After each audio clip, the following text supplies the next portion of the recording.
Good morning, class 8 student. Now, today we will translate our chapter number 13, Selfish Giant, line by line. Now, you open your book and see carefully and listen carefully. Okay, let us start. Now, everyone, open your book. दोपहर को school से वापस आने के बाद सभी बच्चे राक्षस के बाग में जाकर खेलते थे। वह नरम हरी घास वाला एक बड़ा और सुंदर बाग था। घास के ऊपर इधर उधर कई सितारे नुमा फूल खिल रहे थे। बाग में 12 आड़ू के पेड़ भी थे, जिनमें बसंत के समय नाजुक गुलाबी कलियां फूट पड़ती थी। पतझड़ आते आते उनमें बड़े रसीले फल लगते थे। पेड़ों की टहनियों पर बैठी चिड़ियाँ इतनी सुंदर सुर में गाती थी कि बच्चे उन्हें सुनने के लिए अपना खेल बंद कर देते थे।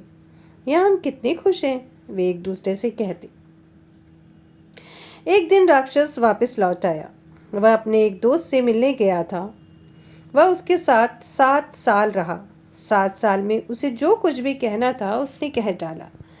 अब क्योंकि उसके पास कुछ और कहने को नहीं बचा था, इसलिए वह अपने महल में लौटने को उत्सुक था। जब वह वापस आया तो उसने अपने बाग में बच्चों को खेलते देखा। तुम सब यहाँ क्या कर रहे हो? वह अपनी भारी आवाज में चिल्लाया। ये सुनकर सारे बच्चे वहां से भाग गए। यह मेरा बाग है और यह सिर्फ मेरे अपने लिए है, राक्षस ने कहा। इस बात को कोई भी आसानी से समझ सकता है। मैं इस बाग में अपने अलावा किसी और को नहीं खेलने दूंगा। फिर उसने बाग के चारों ओर एक ऊंची सी 4 दीवारी बनाई और उसके बाहर एक नोटिस बोर्ड टांग दिया। नोटिस बोर्ड में क्या लिखा था बच्चों? अंदर घुसने वालों के खिलाफ उचित कार्रवाई की जाएगी। वह एक बहुत स्वार्थी राक्षस था। अब गरीब बच्चों को खेलने के लिए कोई जगह ना बची। ठीक है, गरीब उस तरह से गरीब नहीं कि ये बच्चे पुअर बच्चे हैं। ठीक है, गरीब मतलब बेचारे। ठीक है, यहाँ गरीब मतलब क्या हो जाएगा? बेचारे। उन्होंने सड़क पर खेलने की कोशिश की, परंतु सड़क पर उड़ती धूल और नुकीले पत्थरों से वे जल्दी ही तंग आ गए। बच्चे पढ़ाई खत्म होने के बाद उस ऊंची 4 दीवारी का चक्कर लगाते और उसके अंदर स्थित सुंदर बाग की बातें करते रहते। हम लोग बाग में कितने खुश थे, वे एक दूसरे से कहते। तभी बसंत का मौसम आया और सभी जगह छोटे छोटे फूल खिलने लगे और नन्ही नन्ही चिड़ियाएं चहकने लगी। केवल उस स्वार्थी राक्षस के बाग में अभी भी जाड़ा था। उस बाग में क्योंकि बच्चे नहीं थे, इसलिए वहां पर चिड़ियों ने चहकना बंद कर दिया और कलियों ने खिलना छोड़ दिया। एक खूबसूरत फूल ने मिट्टी से बाहर अपना सिर जरूर निकाला, पर जब उसने नोटिस देखा तो उसे बच्चों के प्रति इतनी दया आई कि वह दोबारा मिट्टी की चादर ओढ़कर सो गया। अगर खुश थे तो सिर्फ 2 लोग, बर्फ और सर्द हवा। बसंत तो इस बाग में आना ही भूल गया, इसलिए हम दोनों ही यहाँ पर पूरे साल डेरा जमाएंगे। बर्फ की दूध या चादर ने घास को पूरी तरह से ढक दिया और सर्द हवाओं के झोंकों से पेड़ों की हड्डियां कांप रही थी। कितनी मस्त जगह है ये, हवा ने कहा। हमें ओलों को भी बुलाना चाहिए। फिर क्या था, हर रोज 3 घंटे मोटे मोटे ओले बरसते। ओलों ने महल की छत की सभी स्लेट पत्थरों को तोड़ डाला। कुछ समझ नहीं आता था कि बसंत अब तक क्यों नहीं आया। स्वार्थी राक्षस ने खिड़की के बाहर अपने ठंडे सफेद बाग को देखकर कहा, मुझे उम्मीद है कि जल्द ही मौसम बदलेगा। परंतु ना तो कभी बसंत आया और ना आई गर्मी। पतझड़ में बाकी सभी बागों में सुनहरे रसीले फल लगे, परंतु राक्षस के बाग में एक भी फल नहीं लगा। पतझड़ ने कहा, यह राक्षस बहुत स्वार्थी है, इसलिए राक्षस के बाग में बर्फ और ओले ही गिरते हैं और उत्तरी सर्द हवा पेड़ों के बीच दिन भर नाचती है। एक दिन राक्षस जब अपने पलंग पर लेटा था तो उसे बहुत सुंदर संगीत सुनाई पड़ा। वह धुन इतनी सुंदर थी कि एक बार तो उसे लगा कि मानो राजमहल के संगीतज्ञ वहां से गुजर रहे हों। दरअसल एक छोटी सी चिड़िया उसकी खिड़की के बाहर गा रही थी। राक्षस ने क्योंकि कई सालों से चिड़ियों का गाना नहीं सुना था, इसलिए यह दुनिया का सबसे मधुर संगीत लग रहा था। तभी उसके सिर पर ओलों का गिरना बंद हुआ और सर्द हवा का नृत्य भी बंद हो गया। उसी समय एक प्यारी खुशबू की बयार बयार में हवा का झोंका, ठीक है, उसकी खिड़की में से आई। मुझे लगता है कि अब बसंत आ ही गया है, राक्षस ने कहा। फिर वह पलंग से उठकर बाहर झांकने लगा। उसे क्या दिखाई पड़ा? उसे एक अत्यंत सुंदर दृश्य दिखाई दिया। दीवार के एक छोटे छेद में से कई बच्चे बाग में घुस आए थे और वे पेड़ों की टहनियों पर बैठे हुए थे।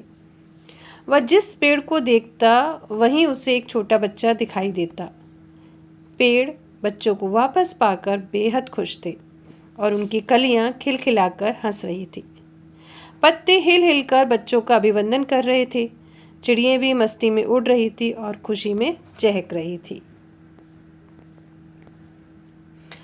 रंग बिरंगे फूल अब हरी घास के झुरमुट से सिर उठाकर झांक रहे थे और मुस्कुरा रहे थे। बेहद मनोरम दृश्य था। केवल एक कोने में अब भी जाड़ा था। बाग के सबसे दूर इस कोने में एक छोटा सा लड़का खड़ा था। वह इतना छोटा था कि उसके हाथ पेड़ की टहनियों को छू नहीं पा रहे थे। वह उन्हें पकड़ने के लिए बार बार कूद रहा था और असफल होने के कारण जोर जोर से रो रहा था। वह पेड़ अब भी बर्फ से लदा था और सर्द हवा उसकी शाखाओं के बीच तांडव नृत्य कर रही थी।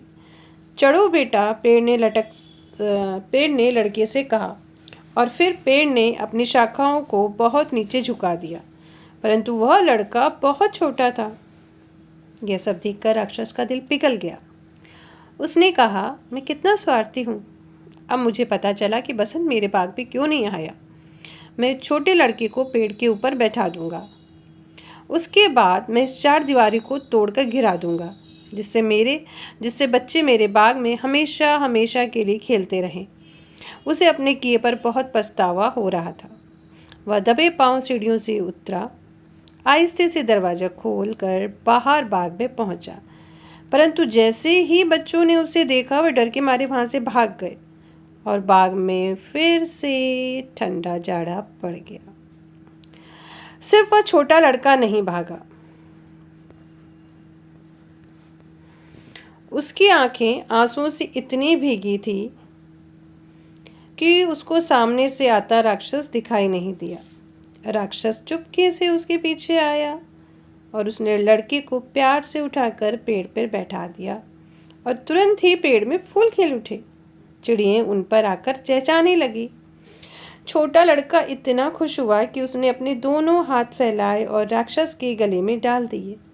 फिर उसने राक्षस का गाल चूमा। बाकी बच्चों ने यह सब देखा तो उन्हें लगा कि राक्षस अब बदल गया है। सब बच्चे दौड़े दौड़े वापस आए और उनके साथ फूलों की सौगात लिए बसंत आया। बच्चों, ये बाग अब तुम्हारा है, राक्षस ने कहा। इतना कहकर उसने अपनी भारी कुल्हाड़ी उठाई और पूरी चार दीवारी तोड़ डाली। दोपहर को 12 बजे जब सब लोग बाजार जा रहे थे, तब उन्हें बगीचे में बच्चों को खेलता हुआ राक्षस दिखाई पड़ा। ऐसा सुंदर दृश्य उन्होंने पहले कभी नहीं देखा था। सारा दिन बच्चे बाग में मज़े से खेले। शाम को घर जाने से पहले वह राक्षस से मिलने पहुंचे। तुम्हारा वो छोटा दोस्त कहाँ है? राक्षस ने पूछा। वही लड़का जिसको मैंने पेड़ पर बैठाया था। क्योंकि उसने राक्षस का गाल चूमा था, इसलिए वह छोटा लड़का राक्षस को सबसे अधिक प्रिय था। हमें नहीं पता, बच्चों ने जवाब दिया। वह जल्दी ही चला गया था। राक्षस ने कहा, तुम उससे कहना कि वह कल जरूर आए। परंतु बच्चों ने उससे पहले उसे कभी नहीं देखा था और उसका पता भी उन्हें नहीं मालूम था। ये सुनकर राक्षस उदास हो गया। रोज दोपहर को स्कूल खत्म होने के बाद बच्चे बाग में आते और राक्षस के साथ खेलते, परंतु वह छोटा जिसे राक्षस बहुत प्यार करता था दोबारा कभी दिखाई नहीं पड़ा। राक्षस बच्चों के प्रति दयालु था, लेकिन उसे उस छोटे लड़के की बहुत याद सताती थी। उससे मिलने का बड़ा मन है, वह कहता। इस तरह बहुत साल बीत गए और बेचारा राक्षस अब बूढ़ा और कमजोर हो गया। उससे अब खेलते नहीं बनता था, इसलिए वह एक बड़ी सी आराम कुर्सी पर बैठे बैठे ही बच्चों को खेलते देखता और अपने बाग को निहारता। मेरे बाग में बहुत से सुंदर फूल हैं, वह कहता, परंतु इनमें सबसे सुंदर फूल तो ये बच्चे ही हैं। सर्दियों की एक सुबह कपड़े पहनते समय उसने खिड़की के बाहर झांका। अब उसे सर्दी से कोई डर नहीं लगता था। उसे पता था कि सर्दी में बसंत सोता है और फूल आराम करते हैं। अचानक उसे कुछ दिखाई पड़ा। उसने अपनी आंखों को रगड़ा और अचरज से टकटकी लगाए देखता रहा। बाहर एक अभूतपूर्व दृश्य था। बाग के कोने में एक पेड़ सफ़ेद सुंदर फूलों से लदा था। उसकी डालियों में सुनहरे और रुपहले फल लटके थे और उसके नीचे वही छोटा लड़का था जिससे वह बहुत चाहता था। राक्षस खुशी से दौड़ता हुआ नीचे उतरा और बाग में पहुंचा। घास को रौंदता हुआ वह उस बालक के पास पहुंचा। बच्चे के पास पहुंचते ही राक्षस का चेहरा गुस्से से तमतमाने लगा और उसने पूछा, तुम्हें मारने की हिम्मत किसने की? क्योंकि बच्चे की दोनों हथेलियों पर 2 किलो के घाव थे। उसके छोटे पैरों में भी 2 किलो के निशान थे। तुम्हें मारने की हिम्मत किसने की? राक्षस चिल्लाया, मुझे बताओ, मैं अपनी बड़ी तलवार से अभी ठिकाने लगा दूंगा। नहीं, बच्चे ने उत्तर दिया, ये घाव प्यार के घाव हैं। तुम कौन हो? राक्षस ने पूछा। राक्षस मंत्रमुग्ध हो देखता रहा और फिर वह छोटे बच्चे के सामने घुटने टेक कर बैठ गया। बच्चा राक्षस को देखकर मुस्कुराया। उसने कहा, तुमने एक दिन मुझे अपने बाग में खेलने की इजाज़त दी थी। मैं आज तुम्हें अपने बाग में ले जाऊंगा, जो कि जन्नत है। उस दोपहर को जब बच्चे दौड़े दौड़े आए तो उन्होंने मरे राक्षस को पेड़ के नीचे लेटा हुआ पाया। उसका शरीर सफ़ेद फूलों से ढका हुआ था। तो ये थी बच्चों स्वार्थी राक्षस की कहानी, और जिसका जो हार्ट है वो चेंज हो गया। जब एक छोटे बच्चे ने उसे बड़े प्यार से किस किया तो उसका जो हार्ट था वो चेंज हो गया। और ये बच्चा कोई और नहीं बल्कि जीसस खुद थे, जो उसका हार्ट चेंज करने के लिए आए। और जब उसका समय कंप्लीट हो गया इस दुनिया से, इस संसार से, तो वो खुद उसे लेने के लिए आए। और जब हमारा जो दिल है वो इस तरह से प्यार से भर जाता है सबके लिए, तो भगवान हमें खुद ब्लेसिंग देते हैं और हमारी सारी बुराइयों को माफ़ करके हमें अपने पास बुलाते हैं। और ये स्टोरी आपको बहुत ही अच्छी लगी होगी। फिर मिलेंगे नेक्स्ट चैप्टर में। तब तक के लिए bye bye and take care.